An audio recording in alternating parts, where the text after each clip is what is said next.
कहाँ सोए हुए तुम लोग? भारत माता की, भारत माता की, इनकलाब, इनकलाब, इनकलाब। साथियों,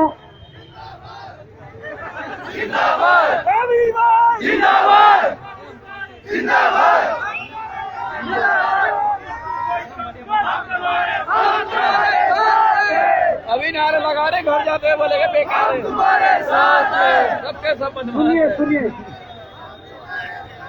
देखिए अभी नारे लगा आज जो उत्तराखंड में यह स्थिति उत्पन्न हुई है, आप देख सकते हैं कि उत्तराखंड में ही, उत्तराखंड के आयोगों में, उत्तराखंड के विभागों में 22 वर्षों से इतना बड़ा लीकेज था, जिस लीकेज के माध्यम से कई एसडीएम निकल गए, जिस लीकेज के माध्यम से कई डीएसपी निकल गए, जिस लीकेज के माध्यम से कई दरोगा, कई पटवारी निकल गए। इस लीकेज को बंद करने का काम था यहाँ की सरकारों का, इनको आदत पड़ी अब, यहाँ की सरकारों का। इस लीकेज को बंद करने का काम था यहाँ की सरकारों का, इस लीकेज को बंद करने का काम था यहाँ के आयोगों का, इस लीकेज को बंद करने का काम था यहाँ के जनप्रतिनिधियों का, यहाँ के विधायकों का, यहाँ के मंत्रियों का, और वो सब नाकामयाब रहे इस लीकेज को बंद करने के लिए। आज इस लीकेज को बंद करने की यह मुहिम यहाँ के युवाओं ने उठाई है, यहाँ के युवाओं ने ठाना है। इस लीकेज को बंद करके रहेंगे, और जब तक ये लीकेज बंद नहीं होता तब तक ये युवा सड़कों पर रहेगा, और रहना पड़ेगा, रहना पड़ेगा। सही बात है, हम कहते हैं हमें टोलू का बैल नहीं बनना है, जिसे पता ही नहीं हम कर क्या रहे और हमारे टारगेट क्या है। भाई जब भविष्य बर्बाद हो ही रहा है, तुम्हें कहा जा रहा है कि 12 तारीख को पटवारी का पेपर दीजिए। जिस खेल में ये पता हो कि जीतना किसको है, हारना किसको है, उस खेल को खेलोगे, उस खेल को खेलोगे। उत्तराखंड में संभव है पत्नियों के लेटर पर नौकरी मिल रही है। जो युवा, जो अभिभावक अपने एक बेटे को, अपने एक बेटी को दूर दराज गांव से अलग करके देहरादून, श्रीनगर, हल्द्वानी, हरिद्वार, इन रुड़की, इन महंगे महंगे शहरों में भेजती हैं, उन्हें पता है मेहनत का, उन्हें पता है कि गांव की जिंदगी कितनी कठिन है, उन्हें पता है जब 4 बजे वो उठते हैं और ये 2-3 पीछे छुपे हुए गाय भैंस के लिए जो चारा लाते हैं उसके लिए जाते हैं। उसके बाद पता है कि 7 बजे खेत में भी जाना है। उसके बाद पता है बर्फ पड़ी हो, धूप हो, सर्दी हो, बारिश हो, उन्हें काम करना है। इसलिए उनके भी सपने होते हैं, उनके सपने होते हैं। मेरा बेटा देहरादून में तैयारी कर रहा है, मेरा बेटा हल्द्वानी में तैयारी कर रहा है, मेरा बेटा श्रीनगर में तैयारी कर रहा है। तैयारी किस लिए कर रहा है? नौकरी के लिए। उनकी तो गोलियां लग चुकी है, उन नौकरियों की गोलियां लग चुकी है। और गोलियां लगाने वाले कौन है? गोलियां लगाने वाले कौन है?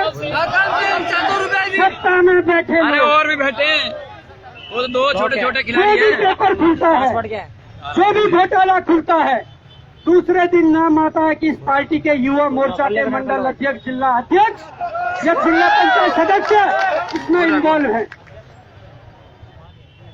फिर बड़े नेताओं का तो कुछ कर नहीं पाते, क्योंकि एसआईटी, एसटीएफ गठित होती है, बड़ी जांच एजेंसी तो कभी आई नहीं। फिर कहते हैं 2 नाम आ रहे हैं, कोई संभावित विधायक है, कोई संभावित मंत्री है। अरे नाम बताइए कौन है, उनको पब्लिक के बीच में लाइए। मैं कहना चाहता हूँ कि ऐसी परीक्षा देके करोगे क्या, जहाँ पर सब पहले से ही फिक्स है।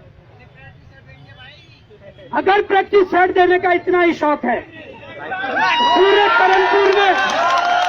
धर्मपुर में, प्रेमनगर से बल्लीवाला तक क्या सब जगह करेंगे प्रैक्टिस प्रैक्टिस खिलाए जा रहे हैं। क्या करेंगे उसके देख लिए के 5-7 हजार सिलेक्शन ही खर्च नहीं हो रहा, करके क्या पहाड़ों में करेंगे दूर देख के? करा जाके पेपर देने की वो नहीं है। मैं इसलिए सच्चाई कह रहा हूँ, बात कड़वी हो सकती है। आपने पटवारी का पेपर करवाया, क्वेश्चन बैंक बाहर था, 380 क्वेश्चन बाहर थे, 100 तो पेपर में छप गए और 280 क्वेश्चन कौन से थे? क्या उन युवाओं से डील हुई, उन भ्रष्टाचारियों से डील हुई कि हम तुम्हारे नाम सार्वजनिक नहीं करेंगे, तुम्हें दोबारा परीक्षा में बिठाएंगे और वही 280 में से 100 क्वेश्चन फिर आएंगे?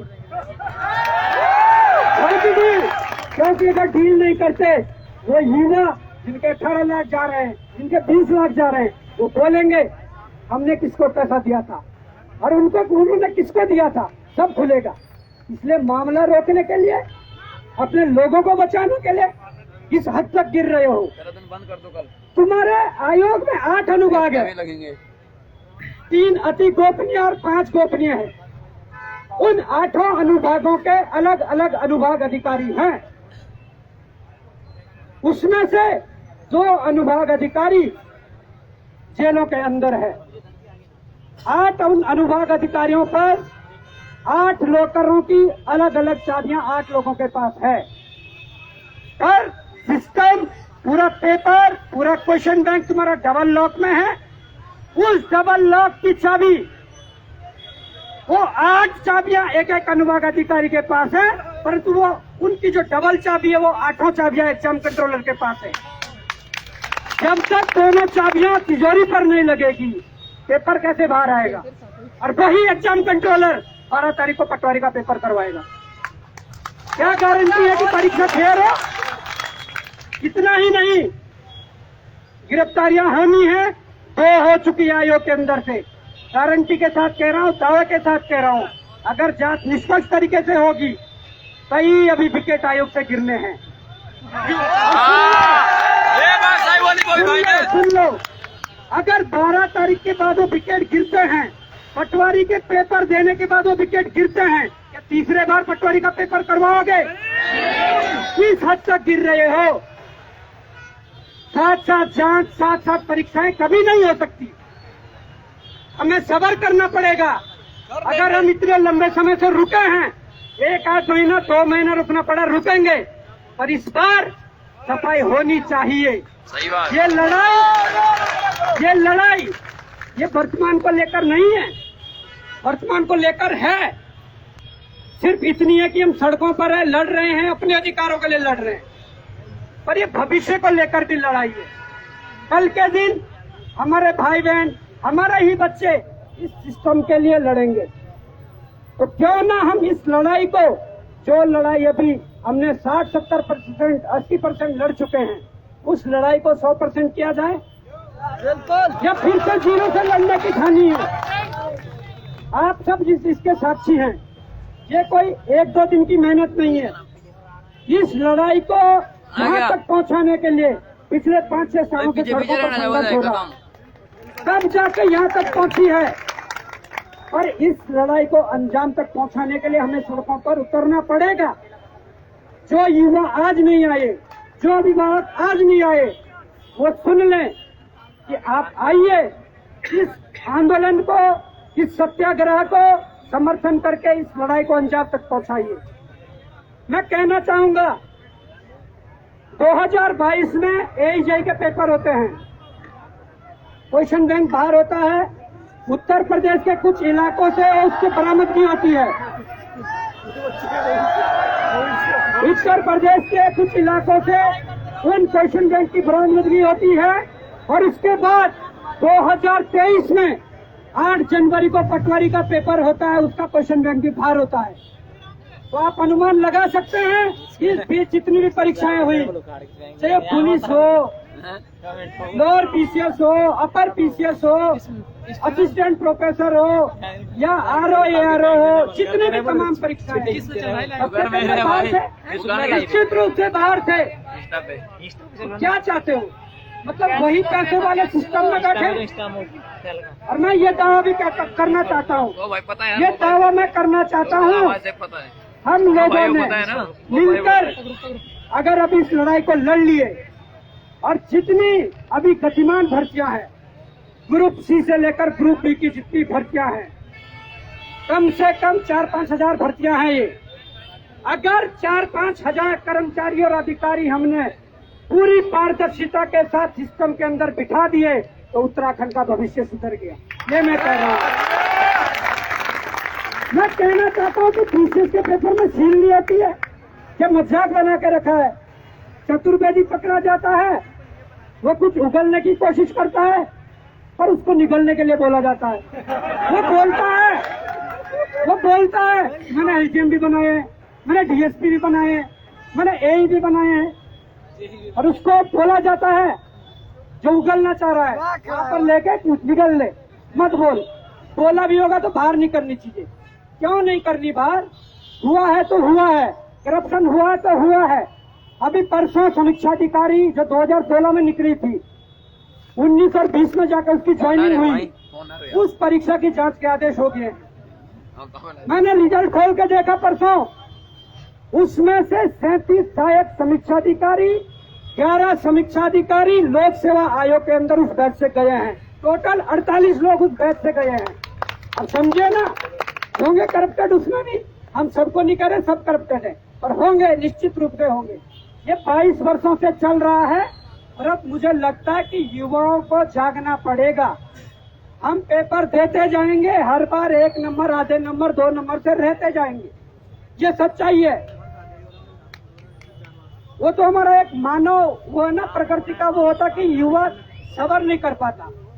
युवा ये चाहता कि यार दूं परीक्षा दूं, जितने जल्दी मैं वेट नहीं कर सकता, मैं दूं। जब तुम्हें पता है तुझे 1 नंबर से फिर भी रहना ही है, क्योंकि तुम्हारी जगह किसी और को शिफ्ट करना है, क्यों? ये तमाम लड़ाई है। आज हमने इसलिए कोई कूच का नहीं रखा था, न सचिवालय कूच, न मुख्यमंत्री आवास कूच। हमने ये कहा जैसे किसान बैठे थे, जैसे गांधी जी सत्याग्रह पे बैठे थे एक जगह, वैसे ही बैठेंगे। और अगर किसी को देखो खड़े हो रहे हैं आप लोग तो आपको समस्या भी आ रही है खड़े होते होते। इधर पूरा फुटपाथ पड़ा हुआ है, आप आकर सब बैठिए, सब बैठ जाएंगे। जो भी एक यहाँ से बोलेंगे, जो अपने विचार रखना चाहते हैं, अपने नाम लिखवाइए, यहाँ कर अपने विचार रखिए और बैठेंगे यहीं। और जब तक निष्कर्ष नहीं निकलेगा, हिमाचल में एक पेपर में सीबीआई आ जाती है, यहाँ तो हर पेपर में धांधली है, तब भी सीबीआई नहीं आती है। कारण तो बहुत बड़ा रहा होगा, कारण बहुत बड़ा रहा होगा, इसलिए सीबीआई नहीं आ रही है।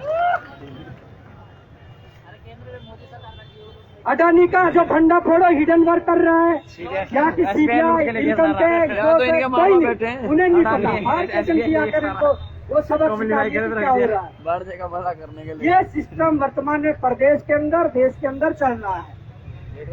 और आप लोगों से बेहतर जो युवा पढ़ रहे हैं, जो युवा साक्षर है, जो युवा लिखे पढ़े हैं, उनसे बेहतर इसे कोई नहीं जान सकता।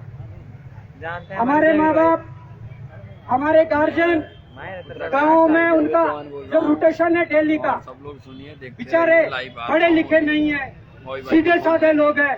अब वो थोड़ी जानेंगे कि क्या चल रहा है, उन्हें बताना पड़ेगा कि क्या चल रहा है। जो माँ डेली पूछते थे अपने बच्चों को, तुम नालायक हो गए हो, तुमने पेपर नहीं निकाल पाया है, 5 साल से क्या कर रहे हो देहरादून में, आज उन्हें ये बताना पड़ेगा कि हम नालायक नहीं थे, नालायक तो सिस्टम था, जिस सिस्टम ने हमें 5 साल से रोके रखा है। तो मैं चाहूंगा कि यहाँ पर इधर राइट हैंड साइड और लेफ्ट हैंड साइड सभी बैठ जाए, कोई दिक्कत नहीं है, अभी बैठ जाओ, पर बैठेंगे। और ये दावे के साथ कह रहे हैं, ये आज संकल्प लेना पड़ेगा, रात को भी बैठेंगे और कल इतनी भीड़ इकट्ठी कर देनी है, देहरादून जाम करना है, इतनी भीड़ इकट्ठी करनी है कि देहरादून जाम करना है। तमाम अभिभावक जो सुन रहे हैं घर पे बैठ के, आइए आपके बच्चों को रहिए। तमाम संगठन जो आए दिन सड़कों पर लड़ते रहते हैं, आइए समर्थन करिए। तमाम नेता, ये चाहे सत्ता पक्ष का हो या सत्ता विपक्ष का हो, जिन्होंने युवाओं को समर्थन दिया, युवाओं की बात रखते हैं, उनके लिए भी मन खुला है। आइए, आप भी आइए, खुले मन से आइए और अभ्यर्थियों का, परीक्षार्थियों का, छात्रों का समर्थन करिए। अरे फॉर्म करो, कनेक्ट। इसलिए बोलने के लिए बहुत कुछ है, परंतु मैं कहना चाहूंगा ये लड़ाई शुरू हो चुकी है। अगर हम शाम को घर पर बैठ जाएंगे तो कुछ नहीं निष्कर्ष निकलने वाला।